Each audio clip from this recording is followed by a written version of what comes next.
Hello and welcome to the Wicked Things podcast. You're listening to the standalone story playlist. We don't only write stories that are horror genre.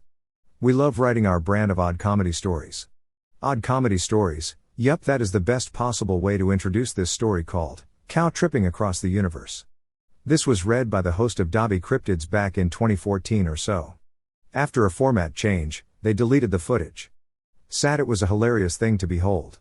Either way, this story is about two bored moonshiners trying to find something to occupy their night. After hours of drinking and the consumption of mushrooms, their night turns from dull to bizarre to moments of what the fuck? I only recommend this story for those not easily triggered or easily offended. Enjoy. I must confess I have an experience I don't understand.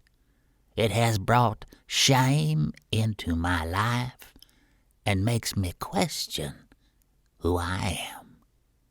So, let me tell you what happened. Well, it all started one night when I and Jethro got bored. We were back up in the hill near the still. We're testing to make sure that shine was coming out okay. Can't have anyone go blind, you know. So about 3 or 4 hours into the tasting, Jethro looks over at me. He said, "Damn, I drunk and bored. We need to do something." I was like, "Let's go throw a firecracker at possums. That's kind of fun." Jethro said, "No, last time I got bit, I had to go get rabies shots. My wife would not even sleep with me, afraid I would bite her in my sleep and give her rabies." Then I was like, "What about slipping over to the Smithers place and force the chickens to drink moonshine?" Again, Jethro shot down my idea. He said, "That Smithers boy is weird. He caught me pouring shine down the chicken's throat." "Why didn't he yell or scream?" I asked in confusion. "Well, you see," said Jethro, "I saw him letting the goat eat peanut butter from between his butt crack." "You a damn liar," I said to Jethro. "No, I'm serious," he exclaimed. "I even took a picture of it with my phone."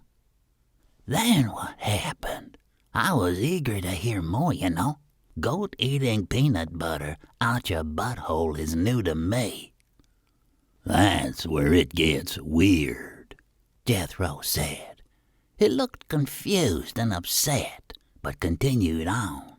As I sat there taking the pictures, he smiled and asked me to send him a copy to his phone, and if I didn't, he would tell his papa. I screamed, "You really a liar now," as I stood up shaking my finger at him.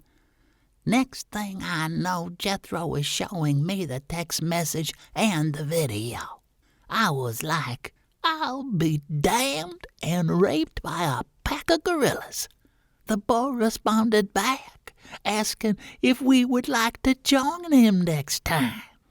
I look at Jethro with amazement and curiosity in my eyes, you know, because I never had peanut butter eaten out my butthole. Jethro said, "Oh, hell no. You go by yourself." So I told Jethro we would think of something else. Jethro agreed, and we drank a little more shine. Jethro screamed, "I got it! I got it!" I responded, "Don't dance around like you're doing the pee-pee dance. Tell me." Jethro grabbed me by my shoulders and screamed, "Let's go old school." You could see the excitement on his face. I was, "Okay, just tell me, damn it." Jethro said, "Let's go tip some cows like back in school. We can pick some mushrooms afterward." I looked at him square in the eyes And then I said, "Damn, boy, you are a genius." Then quickly ran and grabbed a bottle of shine. Then we took off.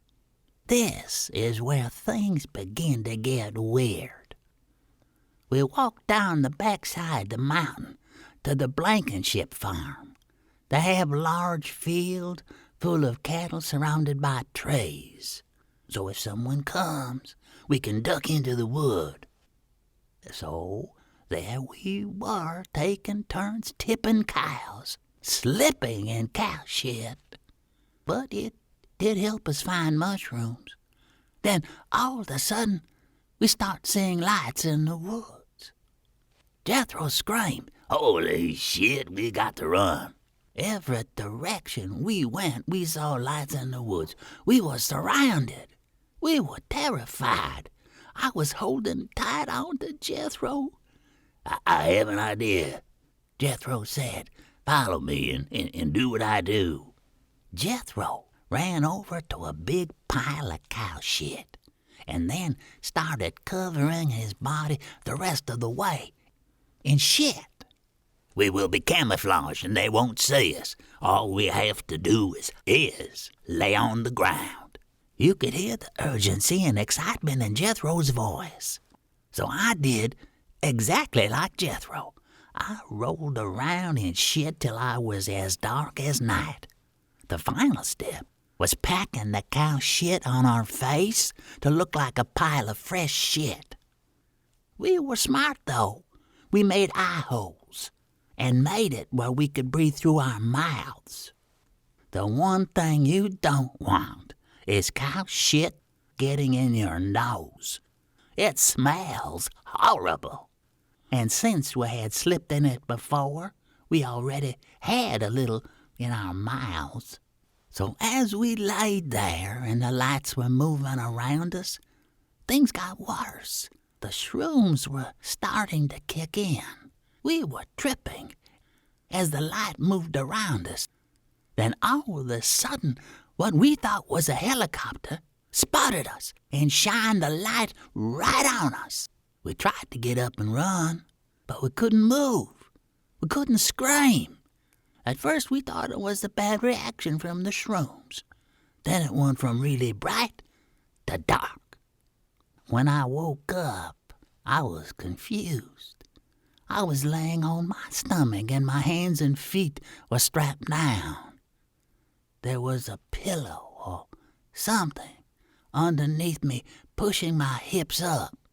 I was terrified, looking around, but I could not scream. I looked over, and there was Jethro. He looked like one of those mounted fish on the wall. His mouth was wide open. I think it was that metal thing in his mouth. His butt was in the air with a slight curve to his body, and there was some type of big metal cigarette sticking out his butt.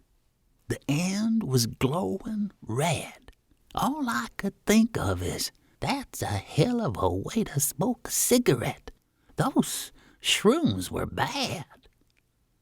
Next thing I know, there was some little gray guy looking at me in my face. I thought he might be gay because he was close enough to kiss me.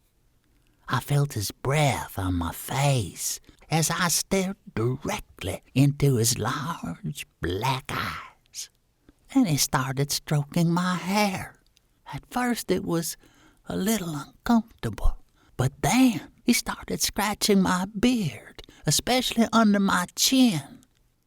He was good. I almost melted in his hands. But then I got the proof I needed he was gay. He walked around behind me, running his abnormally large fingers down my side. It tickled, not really in a good way, you know.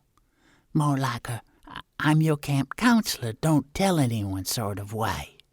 Then all of a sudden his finger was no longer touching me. I was delighted and scared at the same time. Then all of a sudden I feel my hands and feet loosen up. just before that moment.